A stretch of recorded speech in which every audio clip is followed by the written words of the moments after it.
Baiklah, Assalamualaikum warahmatullahi wabarakatuh. Apa kabar semuanya teman-temanku dimanapun Anda berada? Semoga selalu sehat dan juga selalu dilancarkan rezeki.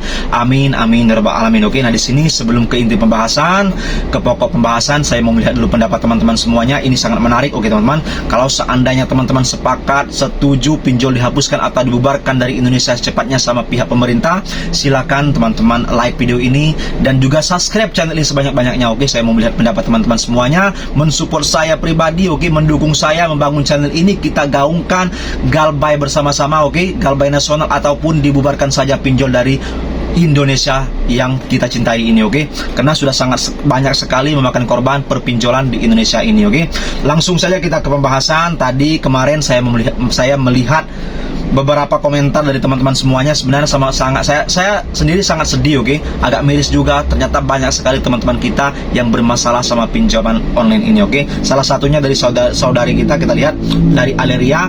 Abang, aku udah lama di Shopee dan biasanya lancar Shopee pinjam dan pay letter. Cuma untuk bulan depan kayaknya aku bakal galbay bang. Usahaku merosot dan gak ada yang beli. Aku takut bang, apakah akan aman-aman aja ya bang. Nah, ini dari Aleria yang komentar dari saudara kita. Kita lihat lagi, ada lagi satu lagi dari Herian Saherin. Kalau masih kerja masihlah bisa kumpul duit. Kalau udah nganggur, ndak ada kerjaan, ndak ada uang lagi. Hutang 5 aplikasi total 70 juta, mau bayar pakai apa? Galbay lah, mau ndak mau. Daripada pinjam pindar lagi, bayar pindar lagi, makin numpuk yang ada stres. Oke, ini adalah contoh dari salah satu kasus dari teman-teman kita, saudara-saudara kita bermasalah sama pinjol. Oke, sudah pasti ini sudah sangat membuat stres, apalagi hutang 70 juta di 5 aplikasi. Bayangkan teman-teman, berarti hutang teman-teman mungkin 1 juta 2 juta belum ada apa-apanya sama saudari kita ini. Oke, nah saya ingatkan kepada teman-teman semuanya yang belum punya pinjol, hanya menonton video ini, berhentilah. Oke, jangan pernah ada pikiran teman-teman untuk pinjol. Kenapa saya katakan seperti itu? Karena di akhirnya nanti kita yang akan digulung. Mungkin awal-awal kita pinjol merasa terbantu atau terbantu sekali sama pinjol karena kita lagi kepepet, habis itu dikasih uang pinjaman yang sesuai kita inginkan, misalkan 1 juta 2 juta, kita bisa menyelesaikan hari itu permasalahan kita karena dibantu sama pinjol. Tetapi yang harus Anda ingatkan teman-teman semuanya, saudara-saudaraku seperjuangan semuanya, itu adalah awal dari kehancuran yang sudah kita daftar kepada pinjaman online.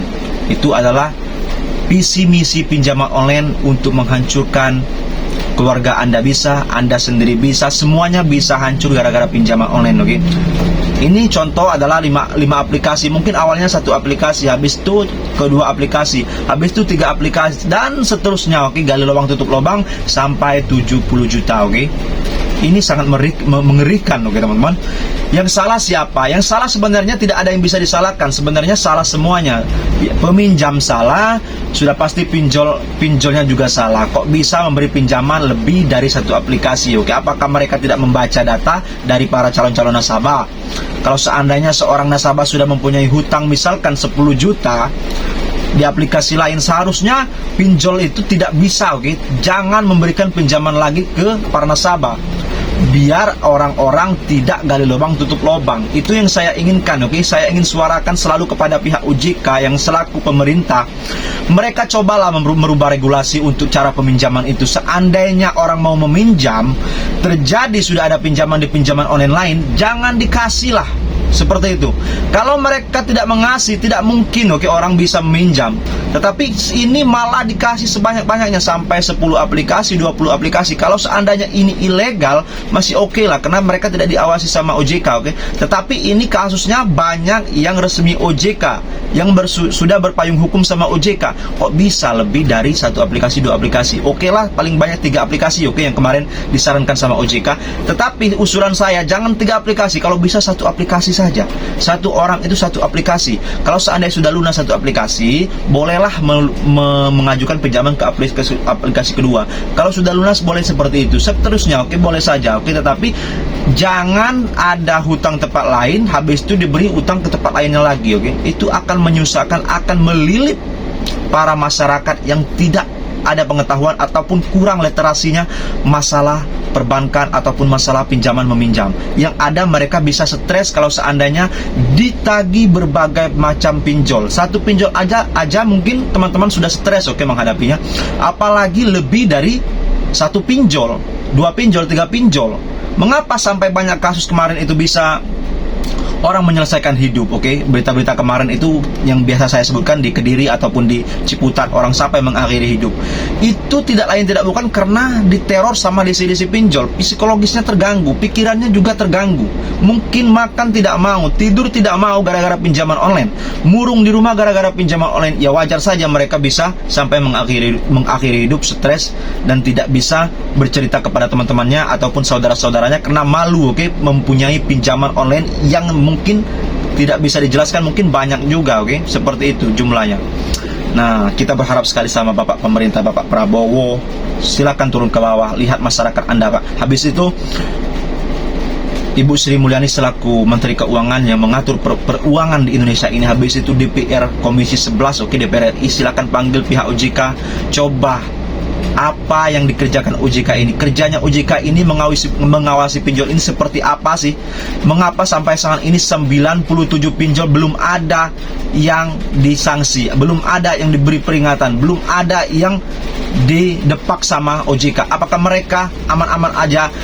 Ternyata OJK sangat sayang, kalau saya lihat sebenarnya OJK ini sangat sayang sama pinjol, nggak tahu sayang karena apa-apa mereka dikasih duit, itu asumsi negatif kita, apakah mereka bermain kok bisa, sudah banyak kasus mengapa mereka tidak ada yang disanksi ataupun diberi peringatan ataupun berita-berita yang membuat pinjol itu agak hati-hati.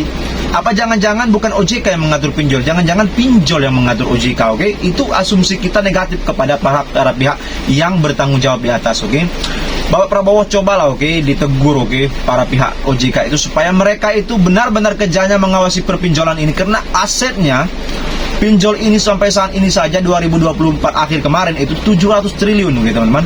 Bukan hal yang sedikit, bukan uang yang sedikit. Kalau seandainya mau membangun kota besar sudah bisa itu 700 triliun. Sangat-sangat luar biasa aset pinjaman online itu yang bertebaran di masyarakat Indonesia, Nah, kalau seandainya tidak benar-benar dipikirkan sama pihak pemerintah, nanti yang ada para pekorban akan bertambah banyak, akan berjatuhan lagi seperti tahun 2024 kemarin. Bisa saja masyarakat Pak Prabowo bisa mengakhiri hidup 1, 2, 3, 4 sampai berjumlah-jumlah yang paling makin banyak, Inilah yang paling kita takutkan kalau seandainya pemerintah tidak turun tangan membasmi pinjaman online. Kalau bisa sebenarnya diperiksa satu-satu itu pinjolnya diperiksa, apalagi periksa pinjol-pinjol raksasa, tidak mungkin mereka tidak ada masalahnya. Jadi kalau seandainya sudah diperiksa, mereka mungkin akan hati-hati cara penagihan, habis itu cara tenornya, habis itu denda, bunga, cobalah diatur semaksimal mungkin. Yang paling penting itu cara penagihan, itu yang membuat orang sangat-sangat stres dengan perpinjaman online ini, teman-teman. Nah, mungkin hanya ini yang bisa saya sampaikan kepada teman-temannya. Saya selalu mengingatkan untuk teman-teman pikirannya selalu stabil, Bila perlu berdoa kepada Tuhan Yang Maha Esa supaya ditenangkan hatinya, pikirannya, dan supaya dilancarkan rezekinya. Amin amin ya rabbal alamin. Itu yang kita harapkan, Silakan yang belum support channel ini, silakan support dengan cara subscribe dulu. Silakan klik tombol subscribe dan juga like-nya, Ini saja yang bisa saya sampaikan. Semoga kita bisa keluar dari permasalahan yang ada. Amin amin ya rabbal alamin. Ini saja, kurang lebihnya saya mohon maaf. Wabillahi taufiq wal hidayah. Wassalamualaikum warahmatullahi wabarakatuh. Terima kasih,